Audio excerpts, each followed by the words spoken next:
She helped a blind old man cross the street until he disappeared. That evening, she was handed the deed to a house and a note. "You didn't help a beggar. You helped me." But what happened next will shock even those who thought they'd seen everything. But first, let's go back to the beginning. Every morning, like clockwork, Lauren Evans stood at the northeast corner of Maple and 3rd, cradling a lukewarm cup of gas station coffee between her mittened hands. Her tote, stuffed with freshly marked math quizzes and dog-eared read-alouds, weighed down her shoulder, but she barely noticed. It was her pause before the day's sprint, a brief, quiet ritual that grounded her before the tide of 4th graders arrived with untied shoelaces and unstoppable questions. Across the street stood Sam. He was always there before her, though never by much. Mid-70s, maybe older, Sam wore the same weathered tan trench coat no matter the season. It hung off his wiry frame like a curtain off its last hook. A faded baseball cap pulled low beneath his tufts of white hair, and the dark sunglasses never left his face, not even on foggy mornings. His white cane tapped softly against the post as if verifying its continued existence. He never turned to look, just stood in silence, chin tilted slightly forward, like listening for a rhythm only he could hear. Lauren hadn't planned on making it a routine. The first time she offered her elbow, it was instinct. No grand gesture, just the quiet pull of decency. "Ready when you are, Mr. Sam?" she'd said, a smile in her voice. He'd turned his head, nodded once, and gently took her arm. That's all it had taken. Since then, it had become a dance. Silent, familiar, comfortable. They rarely spoke more than pleasantries, a polite morning, a soft "thank you." But something about the stillness between them felt fuller than noise. His grip on her arm was light, but never uncertain. He moved with the slow certainty of someone who trusted the path, not because he could see it, but because someone was guiding him across it. What lingered with Lauren wasn't the ritual. It was the way he smiled afterward. Always a small, grateful curve, never wide or flashy, but deeply real. It was the kind of smile that told her, in a world that sometimes passed people by like scenery, she had done something that mattered. She never wondered where he went afterward. He disappeared down the same quiet street as she turned toward the school, each walking into different worlds. But for those few minutes, standing between the rumble of traffic and the blink of the crosswalk signal, they met in a space where kindness lived, not loud, but steady. The rain that morning wasn't dramatic. It didn't roar or slice sideways, but it carried a soft insistence, the kind that clung to fabric and made sidewalks hiss. Lauren held her umbrella at a tilt to shield both herself and Sam, who, as always, waited with quiet patience at the post. They stepped off the curb. 2 strides in, Sam hesitated. Not a stumble, just a pause, like a dog catching a scent mid-step. He turned his face ever so slightly to the right and murmured, New signage on the bakery, green lettering." Lauren's breath caught. She followed his gaze, or rather the direction of his sunglasses. The bakery, half a block away, had indeed repainted its sign just yesterday, a fresh coat of green replacing the old faded blue, but she hadn't said a word about it. No one had. And Sam was blind. Wasn't he? She said nothing in the moment, just tightened her grip on his elbow and led him across as the crosswalk countdown blinked red behind them. But that single offhand remark unsettled her. Not in a way that sparked fear, but in the quiet humming way that makes the mind rewind, rethink, rewatch. The next day, she noticed more. As she hoisted her overstuffed tote onto her shoulder, an apple slipped free, tumbling toward the concrete. Sam's cane didn't move, but his left hand did, swiftly, cleanly, catching the apple mid-fall like a reflex he hadn't had time to calculate. He smiled. "Almost lost your breakfast. he said, as if nothing unusual had happened. And then, a week later, they passed the uneven sidewalk slab near the florist. She'd meant to warn him. It always caught her boot. But before she could speak, he veered gently, a half step to the left, avoided it entirely. Not a stumble, not a pause, just a smooth correction, like he'd mapped it 100 times. Lauren tried not to jump to conclusions, but the questions bloomed like ink in water.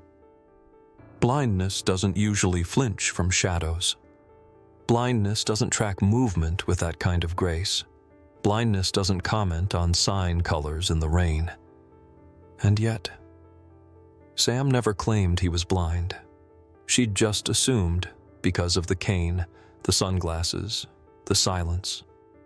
But assumptions crack easily under pressure. She didn't ask. Something told her not to. Not yet. Because if Sam wasn't who he seemed, then every step they'd taken together suddenly meant something far more complicated than kindness. The final school bell of the year had barely stopped echoing when Lauren noticed the ache. It wasn't physical. It was the absence of something she hadn't even realized had become part of her. Sam's presence. That morning, the corner had been empty. No cane tapping, no warm nod, no "ready when you are." She had waited longer than usual, her coffee going cold in her hand. 10 minutes passed beneath a pale sky heavy with summer heat, and still nothing. Now, hours later, Lauren stood in her hallway, barefoot, holding the doorknob with one hand and the edge of reality with the other. Outside, a black SUV idled against the curb. Not a cab, not a delivery. Something sleeker, tinted and utterly out of place in her neighborhood. A man in a charcoal suit, tall, silent, gloved, stepped forward and held out an envelope and a small brass key on a green satin ribbon. He didn't say a word, just nodded once, respectfully, before returning to the vehicle and disappearing into the dusk. Inside the envelope, her fingers brushed something solid, legal paper thick with weight and a signature that curled like calligraphy. A deed. Her name printed at the top, a property address she didn't recognize. And behind it, a folded handwritten note on ivory stationery. Her vision blurred at the edges. She sat down on the floor where she stood, the envelope cradled in her lap like something fragile. Her breath came shallow, her pulse loud in her ears. Samuel D. Merritt. The name she'd only heard in news blurbs and finance articles. One of those billionaire ghosts, always mentioned, never seen. But she had seen him, every morning. Crosswalks and small talk. Quiet kindness passed like a folded note between strangers. She'd reached out expecting nothing. He had returned everything. The note trembled slightly in her hand. Not from fear, from awe. Because sometimes the smallest gestures ripple the deepest.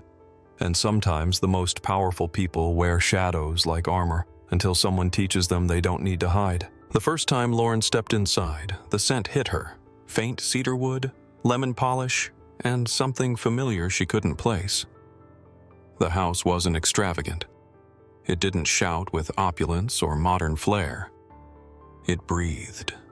The kind of place that listened more than it spoke. Hardwood floors, soft light, and window panes just slightly warped with age. A home. The living room bore a softness she hadn't realized she craved. An old reading chair identical to the one her grandmother used to rock in, and shelves lined with books she had dog-eared through college. Baldwin, Alcott, even the tattered anthology of poetry she used for her 5th grade lesson plans. In the corner stood a piano, upright, weathered, polished to shine. Her hand trembled slightly when she lifted the lid. The keys waited, ivory worn smooth by years of quiet resilience. How had he known?